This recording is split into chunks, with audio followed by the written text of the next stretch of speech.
Сәлем достар, қош келдіңдер менің каналыма. Мен бүгін сізге ірімшіктің дайындалу жолын көрсетпекшімін.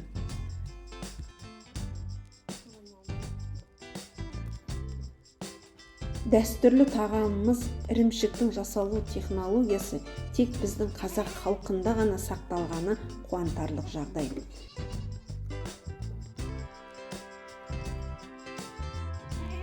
Қазіргі уақытта ешкінің сұрыпталған, сүті мол, асыл тұқымды түрі өте көп. Соның бірнешеуі менде де бар. Жақында төлдеген мына ешкінің желінін жақсылап жуып, сүртіп, сүтін сауып аламын. Ешкі сиырға қарағанда жемді аз жейді, сүті сиырмен тең, өзі өте таза мал, жемді де, суды да таңдап жейді. Және өте жуас. Ешкі сүті витаминдерге, ферменттерге өте бай. Асқазан, ішек жолдарын емдейді, иммунитетті көтереді. Ал осындай құнарлы сүттен жасалған әрбір сүт өнімі өте пайдалы. Сүттен жасалған тағамдардың ішінде жасалуы оңай, тамақтық қуаты мол, берекелі, ұзаққа сақталатын тамақтың бірі ірімшік.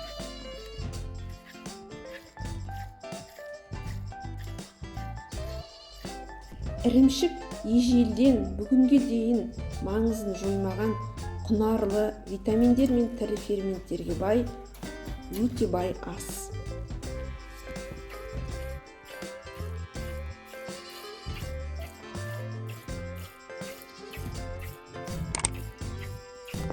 Ірімшік ертең келгенше нанның орнын басқан.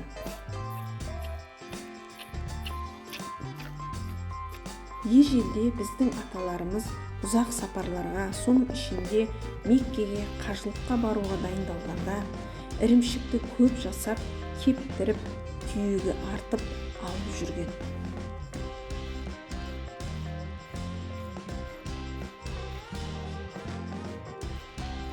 Қазіргі уақытта да ірімшік сұранысқа ие, дастарханның сәні, нарықта бағасы өте жоғары.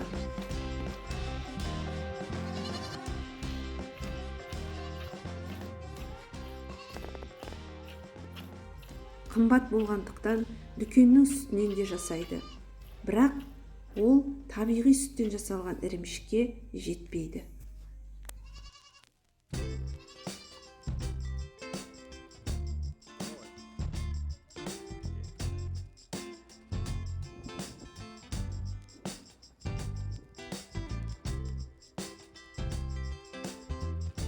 Міне ешкіні сауып болып, аз ғана сүт қалдырдым. Енді міне лақтарын емізуге жібердім.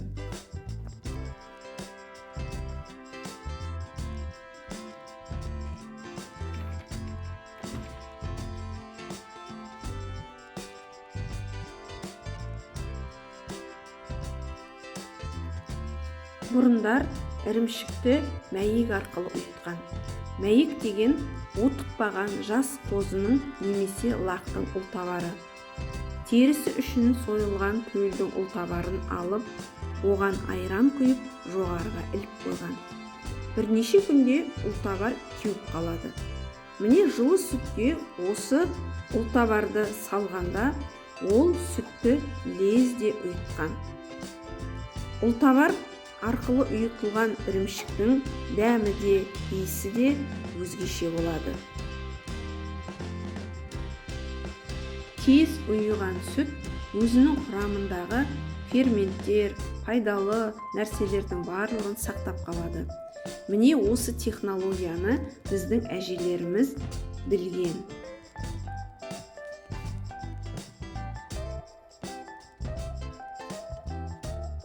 Ал мәйекті болса, бірнеше айлап пайдалана беруге жарайды.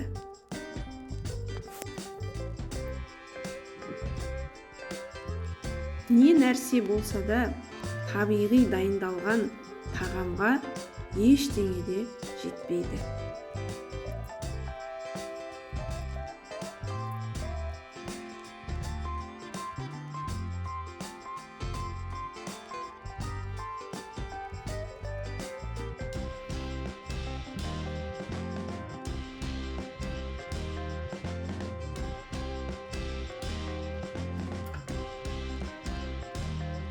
сауылған сүтті бірнеше қабат сүзгіден өткізіп сүзіп аламын.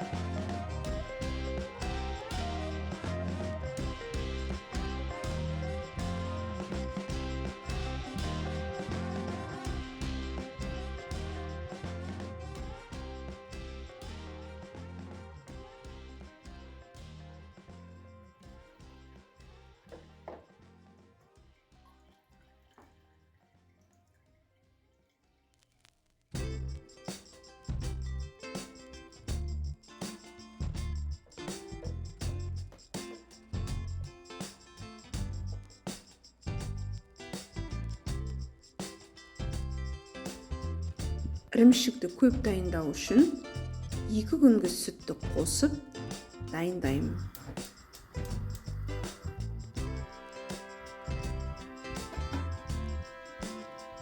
Сүтті ыдысқа құйып, жай отта жылытамын.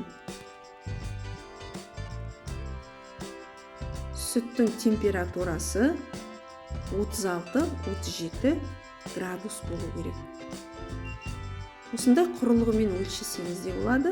Болмаса, өзіңіз 36-37 градус дене температурасындай, сол арқылы білуге де болады.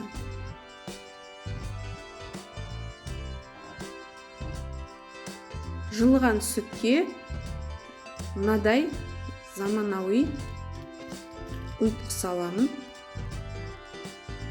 Бұл ұйытқы дүкендерде табылады. Салып, қасықпен сүтті былғап, қақпағын жауып, жылы жерге қойып қоямын.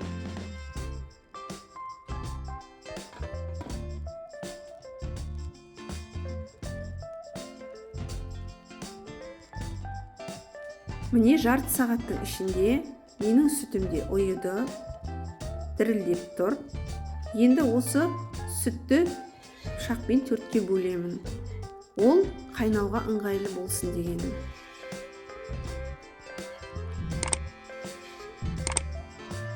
Отты орташа жылдамдықта жағып, қайнатуға кірісемін.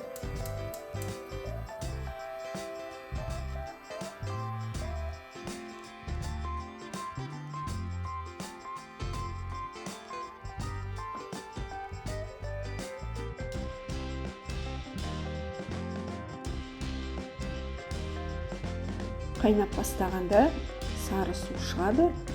Сары суын көптеп алып тастаймын.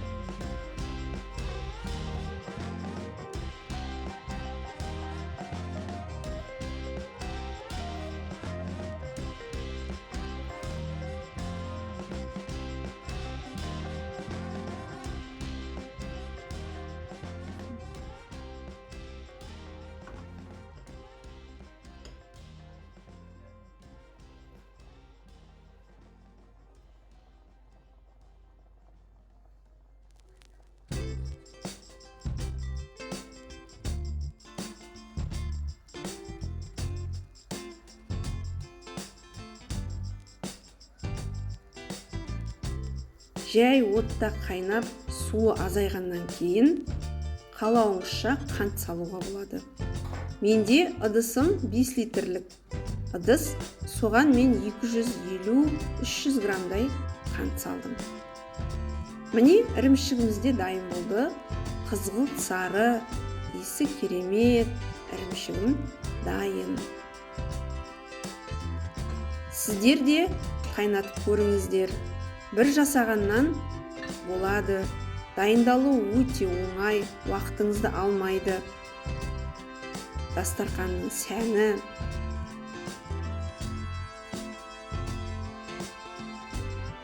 Лайк басып, комментарий жазуды да ұмытпаңыз. Алда ешкі сүтінен басқа қандай тағамдар дайындауға болатынын мен бірнеше видеолар салатын боламын. Ас болсын.